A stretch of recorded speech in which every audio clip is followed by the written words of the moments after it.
안녕하세요. 광원대학교 에너지화공학과 박기훈이라고 합니다. 네, 저는 메탄 분자가 포함된 고리형 아미노하이드레이트의 문과학적 분석을 주제로 발표 시작하겠습니다. 목차입니다. 목차는 인트로덕션부터 컨클루전까지 구성하였으며 이 발표는 올해 8월 5일자로 퍼블리시된 저희 논문을 바탕으로 제작되었습니다. 네, 먼저 하이드레이트는 앞선 발표에서 언급했다시피 주체 분자와 객체 분자로 이루어진 화합물입니다. 대표적으로 구조 1, 2, H가 있으며 각 구조마다 크고 작은 동공들이 있습니다. 그래서 이 동공에는 가스 분자들이 저장될 수 있기 때문에 미래 에너지원으로 각광받고 있지만 이 하이드레이트 특성상 낮은 온도, 높은 압력 조건을 필요로 하기 때문에 이를 극복하고자 하는 연구가 진행되고 있습니다. 그래서 하이드레이트 형성 촉진제라는 관련 연구가 진행되고 있는데 촉진제는 대표적으로 연력학적 촉진제와 동력학적 촉진제로 나눌 수 있습니다. 연력학적 촉진제로는 테트라이더퓨란이 있고 그에 알코올, 아민유가 있습니다. 여기서 특히 알코올 같은 경우에는 하이드록시기가 있기 때문에 이를 통해 하이드레이트 형성을 억제하기도 하지만 최근 연구들에 따르면은 이런 탄소수가 많아질수록 친소수성의 밸런스가 깨지기 때문에 그 자체로서 포집이 되는 경향을 보이고 있습니다. 그다음 촉진제로는 동력학적 촉진제로 이것은 계면활성제와 나노플레이드로 나뉠 수 있습니다. 그래서 이 연구에서는 저희는 메탄 분자와 고리형 아민 분자를 이용해서 하이드레이트를 형성시킨 후 탄소를 보는 고체 NMR과 그리고 PXRD 분석을 통해 구조 분석을 진행하고 마지막으로 상패물 조건을 측정하는 것을 목적으로 하였습니다. 샘플 제작 방법입니다. 샘플 제작 방법을 간단하게 말씀드리면 5.56%의 용액을 형성시킨 후 이를 얼리고 그다음에 갈아서 셀에 넣고 메탄가스를 약 8.0메가파스칼까지 가한 다음에 그것을 하이드레이트로 전환시키기입니다. 그래서 그렇게 만들어진 하이드레이트는 NMR과 PXRD 사용하게 되었습니다. 저희가 선택한 고리형 아민 분자는 사이클로프로필아민과 사이클로펜틸아민입니다. 그래서 이 분자 모형을 가우시안 프로그램에 넣고 최적화를 한 결과 분자의 크기가 6.760스트롱, 사이클로프로필아민의 경우 6.760스트롱, 그리고 사이클로펜틸아민의 경우 7.750스트롱이었습니다. 이 사이즈는 구조 2 하이드레이트의 큰 동공에 포집될 만한 사이즈라고 판단했기 때문에 이것을 가지고 실험을 진행해 보았습니다. 하지만 모든 분자들이 하이드레이트 상에 포집될 때 최적화된 형태로 포집되는 것이 아니기 때문에 저희는 수소, 앞에 보시는 분자 모형처럼 수소, 질소, 탄소를 기준으로 다이에드랄을 10도씩 입점시켜가며 아래 그래프와 같은 에너지 흐름을 얻었습니다. 또 몇몇 연구들을 살펴보니 이러한 아민 분자들과 물이 만났을 때 하이드레이트 구조를 형성할 수 있다는 보고가 있었습니다. 그래서 저희도 가스를 제외한 고리형 아민 분자와 물을 섞은 샘플만을 PXRD 분석을 했고 거기서는 르벨 리파이먼트라고 해서 프로파일 매칭 과정만 진행해서 간단하게 구조 분석을 진행해 보았습니다. 그 결과 사이클로프로필아민과 물이 들어간 시스템에서는 공간분이 PM3 그리고 격제의 크기가 12.0810스트롱 나타났고 이것은 구조 1 하이드레이트의 조건과 같았습니다. 반대로 사이클로펜틸아민과 물 시스템의 경우에는 공간분이 C6-3MMC 그리고 격제의 크기가 12.588, 24.561스트롱 나타났습니다. 그래서 이것만 봤을 때 저희는 메탄가스를 같이 투입한다면 구조 2 하이드레이트를 형성할 수 있겠다라는 판단이 있었습니다. 하지만 최근 연구 결과를 살펴보니 사이클로펜틸아민과 물이 만나서 구조 2 하이드레이트의 결정도를 형성할 수 있다라는 보고를 받았습니다. 그래서 현재까지는 어떤 기작으로 인해서 이렇게 된 건지 확신할 수 없지만 아마 온도나 그런 형성 조건에 따라 영향을 받은 것으로 추측되고 있습니다. 다음은 가스가 포함된 고리형 아민 분자의 NMR 분석 결과입니다. 위는 사이클로프로필라민과 메탄이 포함된 하이드레이트, 그리고 아래는 사이클로펜티라민과 메탄이 포함된 하이드레이트의 NMR 결과입니다.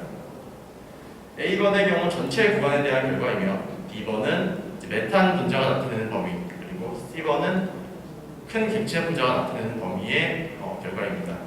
특히 B번을 보시면 두 개의 신호가 각각 나타나는 걸 확인할 수 있는데, 이것은 구조2 하이드레이트의 크고 작은 동공에 포집된 메탄가스가 나타내는 신호로, 이것만으로도 이제 구조2 하이드레이트가 형성되었음을 확인할 수 있습니다. 또한 C번을 보시면 위에 붉은색 선은 이제 가스가 포함되지 않은 물 샘플만 있는 것이고, 아래 검정색은 가스가 포함된 하이드레이트의 큰 객체 분자가 나타내는 신호들입니다. 신호의 위치와 개수가 유사한, 개수는 동일하고 위치가 거의 유사한 것으로 보아 하이드레이트가 형성되었음을 알 수 있습니다. 하이드레이트 상에 포집되었음을 알 수 있으며, 또한 사이클로프로피라민의 경우 이제 탄소가 3개, 그리고 사이클로펜티라민의 경우 탄소가 5개로, 이 NMR 같은 경우는 탄소를 보는 것이기 때문에 분자 위에 C번에서는 피크가 3개가 나오고, 그 다음에 아래에서 5개가 나와야 합니다. 하지만 각 분자를 구성하는 고리형 탄소 고리가 있었고, 그 탄소 고리 내에서 탄소 쌍이 서로 대칭을 이루고 있었기 때문에 이렇게 개수가 2개, 3개로 줄어서 나타났습니다. 다음은 하이드레이트 상에 어떤 형태로 포집되는지 확정짓기 위한 과정이었습니다. 앞선 자료에서 다이에드라를 10도씩 회전시켜 가며 얻은 형태들에서 그 형태들을 구성하는 탄소들이 나타내는 케미컬 시프트를 나타내는 그래프입니다. 하이드레이트 상의 정확한 어떤 형태로 포집되는지 알기 위해서는 이 NMR 피크 간의 간격이 굉장히 중요합니다. 그래서 저희 실험 값으로 얻은 NMR 피크는 사이클로프로필라민의 경우 6.8, 6.7, 22.8로 나타났습니다. 그래서 22.8을 기준으로 이제 간격을 측정한 결과 간격이 16.0, 16.1로 나타났습니다.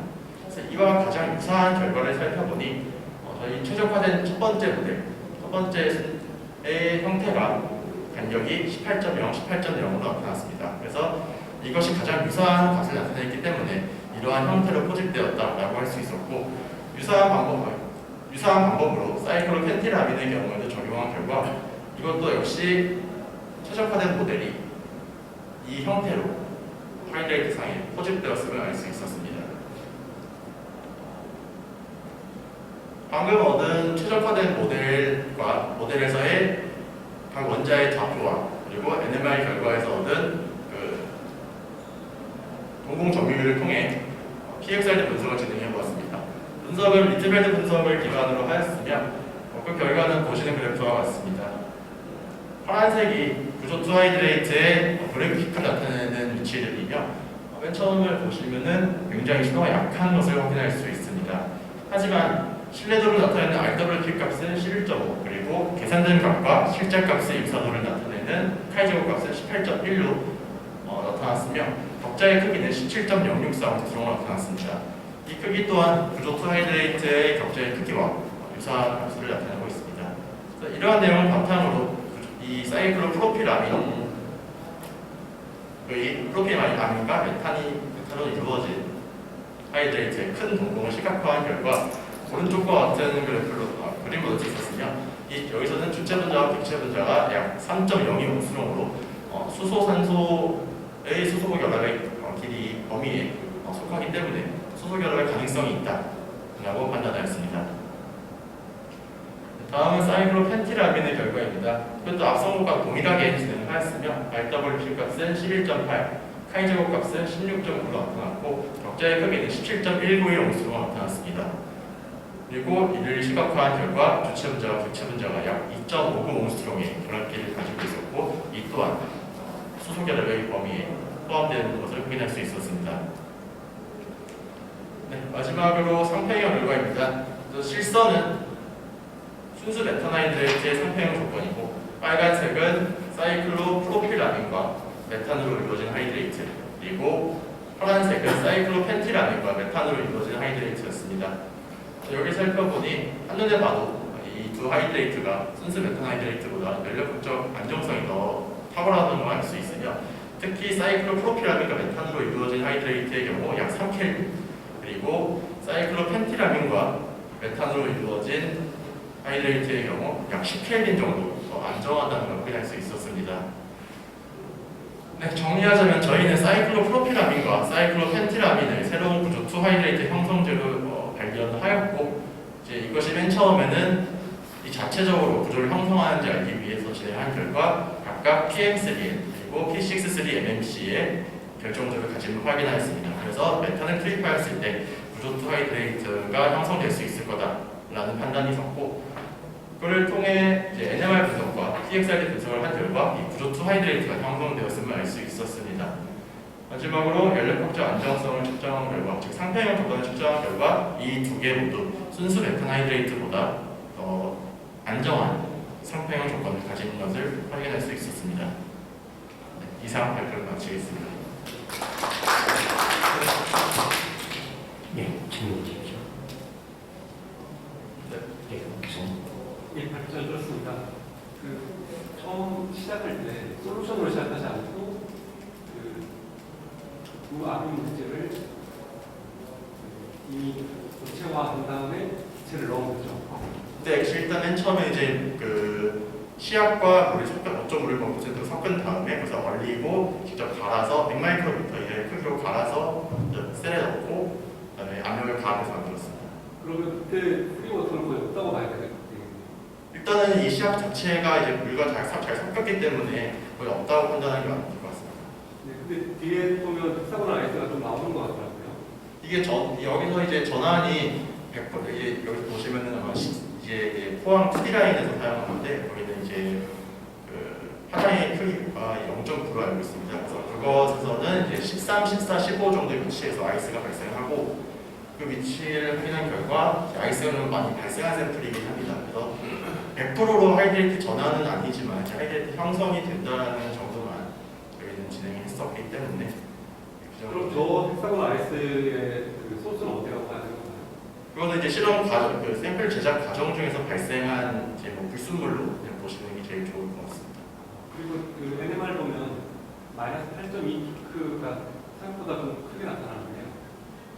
생각보다 크지 않겠지만. 네, 그러니까 어쨌든 그 스토이키오메트리한 농도를 넣은 거잖아요. 네, 그렇죠. 그래서 만약에 뭐풀 컨버전이 이루어졌다면 그 마이너스 8.2 피크가 이원적으로는 안 나오는 거잖아요. 네, 구조 2하이드레이트 피크에서는 그러면 어쨌든 이그 구조2의 큰 농도도 어느 정도 좀 비어 있다라고 봐야 되겠네요. 네, 이제 구조 2하이드레이트 형성되었을 때 100% 자체인 게 아니라 그 일부분 공간을 메탄이 약간 이제 그 차지하고 있어서 저희가 TXRD 분석을 할 때도 그 동공 점유를 넣을 때 인티그레이션 분석에서 그게 완벽히 좋은 값이 나오지 않았습니다. 그러니까 처음 넣은 5.56%의 저 사이클로펜틸, 사이클로프로필 아민이 완전히 컨버전을 안 됐다는 네, 그런 그렇습니다. 얘기인 거네요. 네. 이해하겠습니다. 네, 추가 질문이 없으면 시간 관계상 여기서 발표를 마치도록 하겠습니다. 감사합니다.